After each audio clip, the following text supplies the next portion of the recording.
नमस्कार मित्रांनो, तुमचं पुन्हा एकदा स्वागत आहे एका नव्या व्हिडिओमध्ये। आजच्या व्हिडिओमध्ये आपण पाहणार आहोत मित्रांनो, ई पीक पाहणी 2026 बद्दल शासनाने आजच म्हणजे 15 जुलै 2026 रोजी अत्यंत महत्त्वाचा असा जी आर काढलेला आहे। आणि या वर्षाची खरीप हंगामाची ई पीक पाहणी कशा पद्धतीने होणार आहे, काय बदल झालेत आणि काय सुधारणा झालेत त्याबाबत या जी आर मध्ये अतिशय महत्त्वाची माहिती देण्यात आलेली आहे। चला तर मग आपण या जी आर बद्दल अतिशय महत्त्वाची माहिती या ठिकाणी घेणार आहोत। चला तर मग व्हिडिओला सुरुवात करूया। त्या अगोदर आपल्या चॅनलवर जर कोण नवीन आले असतील तर चॅनलला सबस्क्राईब जरूर करून ठेवा, म्हणजे अत्यंत महत्त्वाची माहिती आणि सगळ्यात अगोदर आपल्या चॅनलवर तुम्हाला पाहायला मिळत असते। चला तर मग व्हिडिओला सुरुवात करूया। या ठिकाणी बघू शकता मित्रो, महाराष्ट्र जमीन महसूल अधिकार अभिलेख आणि नोंदवह्या तयार करणे व सुरक्षित ठेवणे नियम 1971 मधील नियम 29 व 30 अंतर्गत केंद्र शासनाच्या डिजिटल क्रॉप सर्व्हे म्हणजेच DCHMH या प्रणालीच्या अनुषंगाने पीक नोंदणी प्रक्रियेतील तरतुदीमध्ये सुधारणा करण्याबाबत अतिशय महत्त्वाची या ठिकाणी सुधारणा काय काय बदल केलेला आहे या जी आर मध्ये आपण अतिशय बारकाईने समजून घेणार आहोत। मित्रांनो, हा व्हिडिओ थोडासा मोठा होईल परंतु अतिशय बारकाईने हा जी आर या ठिकाणी आपण समजून घेणार आहोत। या ठिकाणी खाली बघू शकता, महाराष्ट्र व वन विभाग या विभागाने या ठिकाणी हा जी आर निर्गमित करण्यात आलेला आहे आणि दिनांक बघू शकता 15 जुलै 2026 म्हणजेच आजच्या तारखेला हा जी आर काढण्यात आलेला आहे। चला तर मग या जी आर मध्ये खाली काय दिले ते बघूया। या प्रस्तावनेमध्ये बघूया आपण ई पीक पाहणी या ॲपची कधी सुरुवात झाली आहे, तर दिनांक 30 जुलै 2021 रोजी या ॲपची सुरुवात झालेली आहे। या ठिकाणी बघूया आपण केंद्र शासनाच्या DCSMH मोबाईल ॲपची या ठिकाणी सुरुवात कशी झाली। एका तालुक्यातील 10 गावाची निवड करण्यात आली होती। एकूण 340 गावाची निवड करून प्रायोगिक तत्वावर या ठिकाणी चाचणी घेण्यात आली आणि ती चाचणी सक्सेस झाल्यामुळे या ठिकाणी हे ॲप केंद्राचं DCSMH ॲप हे या ठिकाणी लागू करण्यात आलं आहे। या अगोदर या ठिकाणी कशा प्रकारचे ई पीक पाहणी चालायची ती या ठिकाणी या पार्श्वभूमी याच्यामध्ये दिलेली आहे। या ठिकाणी बघू शकता मित्र, या अगोदर काय होतं तर सुमारे 45 दिवस शेतकरी स्वतः मोबाईल ॲपद्वारे आपली नोंदणी करायचे, त्यानंतर 45 दिवस या ठिकाणी सहाय्यकाच्या मार्फत या नोंदणी व्हायची। चला तर मग बघूया या नवीन ॲपमध्ये आपल्याला काय मिळणार आहे। या ठिकाणी बघू शकता, केंद्र शासनाच्या डिजिटल क्रॉप सर्व्हे DCSMH ॲपमध्ये पीक पाहणीची कार्यपद्धती यामध्ये काय दिले बघूया। हंगामातील पहिल्या दिवसापासूनच या ठिकाणी पीक पाहणीची सहाय्यकामार्फत पीक नोंदणी करण्यात येणार आहे। म्हणजे अगोदर शेतकरी करायचे, नंतर सहाय्यक करायचे, परंतु आता पहिल्या दिवसापासूनच सहाय्यक करणार आहेत। प्रणालीमध्ये नोंदवण्यात आलेला जो काही पेरा आहे तो 100% या ठिकाणी पडताळणी करणार कोण आहे, तर ग्राम महसूल अधिकारी त्याची 100% पडताळणी करणार आहेत। चला तर मग या ठिकाणी जी आर मध्ये काय दिले ते बघूया। थेट आपण शासन निर्णयावर जाऊया, जास्त वेळ न घेता मुद्द्यावर येऊया आपण। दिनांक 31 जानेवारी 2023 च्या शासन निर्णयामधील मुद्दा क्रमांक ब येथील वेब आज्ञावली प्रक्रिया पुढील प्रमाणे सुधारित करण्यात येत आहे। या ठिकाणी बघू शकता काय दिले ते, केंद्र शासनाच्या DCS मोबाईल ॲपद्वारे पिकांच्या नोंदवहीत नोंदी करण्याची सुधारित प्रक्रिया खालील प्रमाणे। या ठिकाणी बघू शकता मित्रांनो, या जी आर मधील 1 ते 13 मुद्दे या ठिकाणी देण्यात आलेले आहेत। अतिशय महत्त्वाचे मुद्दे आहेत, त्यामुळे व्हिडिओ शेवटपर्यंत पहा आणि या ठिकाणी ई पीक पाहणी करण्याच्या अगोदर हा विषय काय आहे तो समजून घ्या। या ठिकाणी बघू शकता 1 नंबरचा मुद्दा, दरवर्षी लागवड केलेली पिके शेतात उभी असताना केव्हाही, म्हणजेच या ठिकाणी कधी ई पीक पाहणी होणार आहे तर दरवर्षी लागवड केलेली पिके शेतात उभी असताना केव्हाही आणि शासनाने विहित पिकासाठी विहित केलेल्या अंतिम तारखेपर्यंत, जी काही अंतिम तारीख केलेली आहे विहित शासनाने त्या तारखेपर्यंत, यथास्थितीत शासनाने नियुक्त केलेल्या अधिकाऱ्याने निश्चित केलेल्या तारखेपर्यंत किंवा जी काही निश्चित तारीख करण्यात आलेली असेल शेवटची त्या तारखेपर्यंत संबंधित पीक पाहणी सहाय्यकाने शेतात प्रत्यक्ष पाहणी करून केंद्र शासनाच्या DCHMH मोबाईल ॲपमध्ये शासनाने विहित केलेल्या पद्धतीनुसार पिकाची नोंद करणे आवश्यक राहील। या ठिकाणी हंगामनिहाय लागवड केलेल्या पिकाची नोंद शासनाने अधिमान्यता दिलेल्या मोबाईल DCHMH मोबाईल ॲपद्वारे करण्यात यावी। थोडक्यात 1 नंबरच्या मुद्द्यामध्ये काय दिलेलं आहे की दरवर्षी लागवड केलेली पिके शेतात उभी असताना केव्हाही किंवा शासनाने जी काही तारीख शेवटची ठरवून दिली असेल, अंतिम तारीख ठरवून दिली असेल त्या अगोदर या ठिकाणी सहाय्यकाने प्रत्यक्ष शेतात जाऊन त्याची ई पीक पाहणी मोबाईल DCHMH ॲपमध्ये या ठिकाणी करायची आहे। 2 नंबरचा आपण मुद्दा बघूया, अतिशय बारकाईने या ठिकाणी समजून घ्या मित्र, व्हिडिओ शेवटपर्यंत पहा, पूर्ण मुद्दे तुम्हाला समजून जातील। पीक पाहणी सहाय्यकाची नियुक्ती संबंधित तहसीलदार यांनी करावी व त्या ठिकाणी प्रत्येक 1000 ते 1500 ऑनर्स प्लॉट करता किमान एक पीक पाहणी सहाय्यकाची नियुक्ती करणे आवश्यक राहील। म्हणजेच या ठिकाणी छोटी जे गावं असतील त्या गावामध्ये 1000 ते 1500 प्लॉट या ठिकाणी असतील, त्या ठिकाणी फक्त किमान एका सहाय्यकाची नियुक्ती करायची आहे. आणि जर मोठे जर या ठिकाणी जर गावं असतील, मंडळ स्तरावरचे गाव असतील, तर त्या ठिकाणी 2 किंवा 3 सुद्धा या ठिकाणी ई पीक पाहणी सहाय्यकाची नियुक्ती करता येऊ शकते. त्याचबरोबर पीक पाहणी सहाय्यक म्हणून कोणाकोणाची निवड या ठिकाणी करता येणार आहे बघू शकता. कोतवाल, ग्राम रोजगार सेवक, आशा सेविका, महाराष्ट्र राज्य ग्रामीण जीवनोन्नती अभियान MSRLM चे कर्मचारी, कॉमन सर्व्हिस सेंटर CSC चालक, तसेच ग्रामस्तरावर मानधन तत्वावर कार्यरत इतर विभागातील कर्मचाऱ्याची नियुक्ती करण्यात यावी. मानधन तत्वावर जर कर्मचारी उपलब्ध नसल्यास, म्हणजेच या ठिकाणी मानधन तत्वावर जर कर्मचारी एखाद्या गावात उपलब्ध नाही, छोटं गाव आहे, तर त्या ठिकाणी माय भारत पोर्टलवरील नोंदणीकृत नेहरू युवा स्वयंसेवकाची नियुक्ती या ठिकाणी करण्यात यावी. या ठिकाणी बघू शकता 2 नंबरच्या मुद्द्यात थोडक्यात काय सांगितले तर पीक पाहणी सहाय्यकाची नियुक्ती ही तहसीलदार महोदय या ठिकाणी करतात. तसेच प्रत्येकी 1000 ते 1500 ओनर्स प्लॉटसाठी एकच पीक पाहणी सहाय्यकाची नियुक्ती या ठिकाणी करण्यात येत असते. आणि मोठे गाव असतील तर त्या ठिकाणी 2 किंवा 3 सुद्धा या ठिकाणी पीक पाहणी सहाय्यकाची निवड करता येऊ शकते.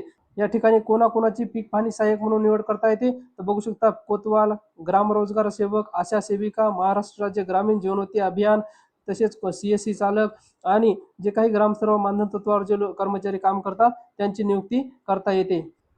या ठिकाणी तिसरा मुद्दा बघू शकता मित्रांनो. संबंधित पीक पाहणी सहाय्यकाने लागवड केलेल्या पिकाच्या तपशिलासह लागवड केलेल्या पिकाचे क्षेत्र, जे काही लागवड केलेलं असेल त्याचं क्षेत्र, जलसिंचनाचा स्रोत व प्रकार, म्हणजेच त्या ठिकाणी त्या शेतात असलेले विहीर, बोर, शेताच्या बांधावरील वृक्ष, म्हणजेच त्या ठिकाणी धुऱ्यावर जे काही झाडं या ठिकाणी दिसून आले असेल तर ते जर लावायचे असेल तर ते, कायम पड जमीन असेल तर त्याची सुद्धा या ठिकाणी नोंद करायची. शेतातील उपलब्ध पायाभूत सुविधा जर असतील काही इतर तर त्याची सुद्धा या ठिकाणी नोंद सहाय्यकाने करायची आहे. शासनाने वेळोवेळी निर्देश केलेल्या व इतर बाबीची माहिती केंद्र शासनाच्या DCS मोबाईल ॲपद्वारे विहित कार्यपद्धतीनुसार पीक पाहणी सहाय्यकाने अचूक नोंदवणे आवश्यक आहे. तिसऱ्या मुद्द्यामध्ये या ठिकाणी सांगितले की पिकाचं क्षेत्र, जलसिंचनाचा स्रोत, शेतीच्या बांधावरील झाडे आणि जे काही पडीत जमीन असेल ती, आणि शेतातील जे काही पायाभूत सुविधा दुसऱ्या असतील तर त्याची सुद्धा नोंद या ठिकाणी या ॲपमध्ये सहाय्यकाने करायची आहे. चौथा मुद्दा आपण या ठिकाणी बघूया. संबंधित पीक पाहणी सहाय्यकाने शेताच्या बांधापासून 20 मीटरच्या आत उभे राहून शेतातील उभ्या पिकाचे, शेताच्या बांधावरील वृक्षाचे, तसेच नोंदविलेल्या कायम पड जमिनीचे अक्षांश व रेखांशासह या जिओ टॅग केलेले किमान 2 सुस्पष्ट या ठिकाणी केंद्र शासनाच्या DCS मोबाईल ॲपच्या माध्यमातून विहित कार्यपद्धतीनुसार अपलोड करणे आवश्यक राहील. म्हणजेच यावर्षी ॲपमधील सुधारणा ही आहे की 20 मीटरच्या आत उभे राहून त्या पीक पाहणी सहाय्यकाला ती या ठिकाणी पिकाची असेल, वृक्षाची असेल, त्याचबरोबर कायम पड जमिनीची असेल ती नोंद करायची आहे. आणि त्याचे जिओ टॅगिंगचे फोटो काढायचे, त्यांनी किमान 2 फोटो काढून अपलोड करायचे आहेत. किमान 2 तरी फोटो त्याला काढावेच लागतील. पाचवा मुद्दा आपण या ठिकाणी बघूया, अत्यंत महत्त्वाचा. पीक पाहणी सहाय्यकाने DCS MH मोबाईल ॲपद्वारे नोंदवलेल्या माहितीच्या सत्यतेबाबत विहित नमुन्यातील स्वयंघोषणापत्र DCS MH मोबाईल ॲपच्या माध्यमातून सादर करणे बंधनकारक राहील. म्हणजे जो कोणी सहाय्यक आहे त्याला या ठिकाणी हा जो पेरा मांडलेला आहे तो बरोबर आहे असल्याबाबतचे एक स्वयं घोषणापत्र त्याला द्यायचं आहे, आणि त्यानंतरच तुम्हाला पुढे जाता येईल त्या ॲपमध्ये. 6 नंबरचा मुद्दा बघू शकता. पीक पाहणी सहाय्यकाने DCS MH मोबाईल ॲपद्वारे नोंदवलेल्या सर्व पीक पाहणी नोंदीची 100% पडताळणी संबंधित ग्राम महसूल अधिकाऱ्यामार्फत करण्यात येईल. त्यानंतर गाव नमुना 12 वर या ठिकाणी प्रतिबंधित होईल.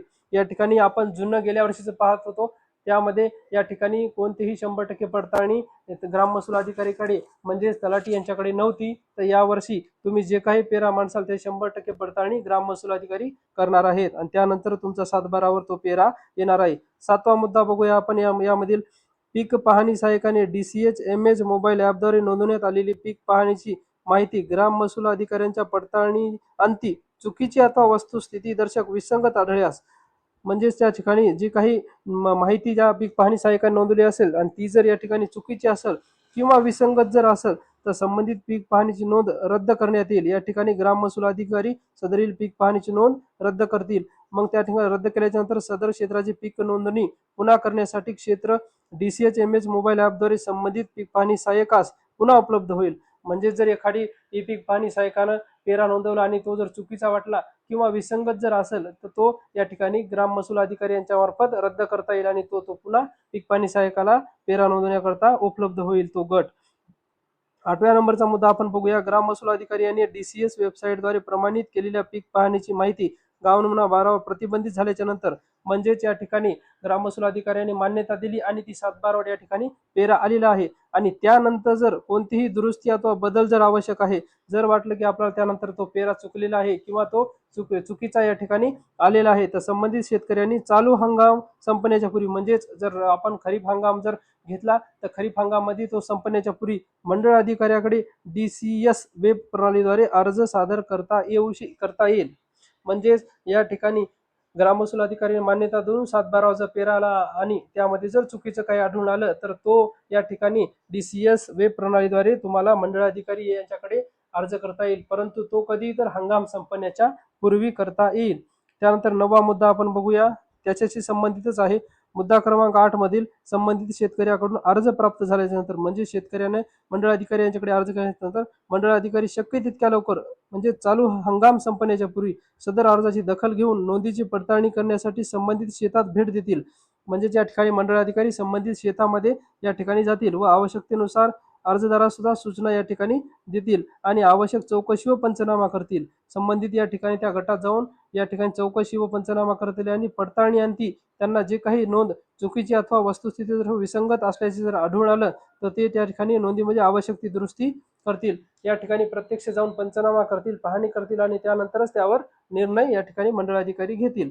त्यानंतर 10वा मुद्दा आपण या ठिकाणी बघूया, पीक पाहणी सहाय्यकाने DCHMS मोबाईल ॲपद्वारे नोंदणी केलेली तसेच ग्राममहसूल अधिकारी पडताळणी करून सत्यापित व मंजूर केलेली पीक पाहणीची माहिती जोपर्यंत ती वस्तुस्थिती दर्शक विरुद्ध असल्याचे सिद्ध होत नाही तोपर्यंत सर्व शासकीय योजना व लाभ जसे की पीक कर्ज, पीक विमा, शासनाने वेळोवेळी अधिसूचित केलेली इतर कृषी योजनांसाठी वैध मानण्यात येईल। म्हणजेच या ठिकाणी ग्राममहसूल अधिकाऱ्याने मान्यता दिलेली असेल आणि ती 7/12 जर पीक पेरा आला असेल तर त्या ठिकाणी जोपर्यंत तो चुकीचा या ठिकाणी सिद्ध होत नाही, एखादा जर चुकीचा असेल तर चुकीचा असेल असं सिद्ध होत नाही तोपर्यंत त्या ठिकाणी त्याला पीक कर्ज, पीक विमा आणि शासनाने अधिसूचित केलेल्या सर्व कृषी योजनांसाठी ते वैध मानण्यात येईल आणि त्यानंतरच जो काही निर्णय होईल तो होईल। या ठिकाणी 11वा मुद्दा आपण बघूया, अत्यंत महत्त्वाचा आहे। बहुवार्षिक जे काही फळबागा असतात जसे की त्यामध्ये काजू, आंबा, पेरू, चिकू इत्यादी वेब ॲपद्वारे एकदाच नोंदणी या ठिकाणी बघू शकता, एकदाच नोंदणी झाल्याच्या नंतर संबंधित फळबाग शेतामध्ये अस्तित्वात असल्याचे गृहीत धरून पुढील सलग 3 वर्ष पुन्हा नोंदणी करणे आवश्यक राहणार नाही। म्हणजेच फळबाग जे काही असेल त्यामध्ये काजू, आंबा, पेरू, चिकू आणि इत्यादी जे काही फळबाग असतात ती एकदाच आपल्याला या ठिकाणी पीक पाहणी त्याची करायची आहे। मग ते 3 वर्ष या ठिकाणी बाग त्या ठिकाणी अस्तित्वात आहे असे गृहीत धरून ते 3 वर्ष त्या ठिकाणी तुम्हाला नोंदणी करण्याची आवश्यकता नाही। कालावधी सदर फळबागेची नोंदणीच्या वर्षासह पुढील 3 वर्ष स्वयंचलित पद्धतीने गाव नमुना क्रमांक 12 वर करण्यात येईल। तथापि सदर फळबागेमध्ये कोणतेही बदल, नष्ट होणे, क्षेत्रामध्ये बदल होणे अथवा इतर कोणताही फरक झाल्यास संबंधित जमीनधारकाने त्याबाबत संबंधित सहाय्यकास हंगामाच्या सुरुवातीस अवगत करून द्यावे। म्हणजेच या ठिकाणी जर फळबागेमध्ये जर कोणता आपण बदल केला, नष्ट केली किंवा क्षेत्रामध्ये जर कमी जास्त झालं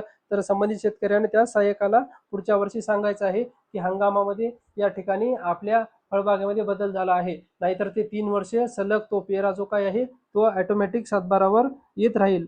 या ठिकाणी 12वा मुद्दा बघू शकता, अत्यंत महत्त्वाचा, डिजिटल क्रॉप सर्व्हे DCSMS प्रणालीद्वारे संकलित होणारी पीक पाहणीची माहिती 3 वर्षापर्यंत ऑनलाईन उपलब्ध ठेवण्यात येईल। तसेच त्यानंतर पुढील 5 वर्षासाठी डिजिटल स्वरूपात संग्रहित करण्यात येईल। तत्पूर्वी संकलित झालेली सर्व माहिती देखील डिजिटल स्वरूपात स्वतंत्रपणे सुरक्षित ठेवण्यात येईल। म्हणजेच या ठिकाणी जो काही DCSMS ॲपद्वारे या ठिकाणी पीक पाहणी केली असेल ती 3 वर्षापर्यंत ऑनलाईन या ठिकाणी संग्रहित करण्यात येणार आहे। या ठिकाणी बघू शकता शेवटचा 13वा मुद्दा, DCSMS ॲपद्वारे संकलित होणारी पीक पाहणीची माहिती शेतकऱ्यांसाठी राबविण्यात येणाऱ्या विविध शासकीय योजना, सेवा व लाभ यांच्या प्रभावी अंमलबजावणीसाठी तसेच शासनाने वेळोवेळी निश्चित केलेल्या उद्देशासाठी संबंधित विभागांना उपलब्ध करून देण्यात येईल। म्हणजेच या ठिकाणी या ॲपद्वारे जे काही आपण पीक पाहणी केली असेल ती शासकीय सेवा, योजना, लाभाकरता कुठेही या ठिकाणी वापरता येईल। ती शासन वेळोवेळी निश्चित केलेल्या उद्देशाकरता संबंधित विभागांना ती माहिती देऊ शकेल या ठिकाणी किंवा देता येईल। मित्रांनो, हा होता ई पीक पाहणी 2026 खरीप हंगामाबाबत जो काही नवीन या ठिकाणी ॲप सरकारने या ठिकाणी आणलेले आहे DCHMS त्याबद्दलचा काढलेला GR, अतिशय बारकाईने 13 मुद्द्यांची सविस्तर माहिती या ठिकाणी मी तुम्हाला दिलेली आहे।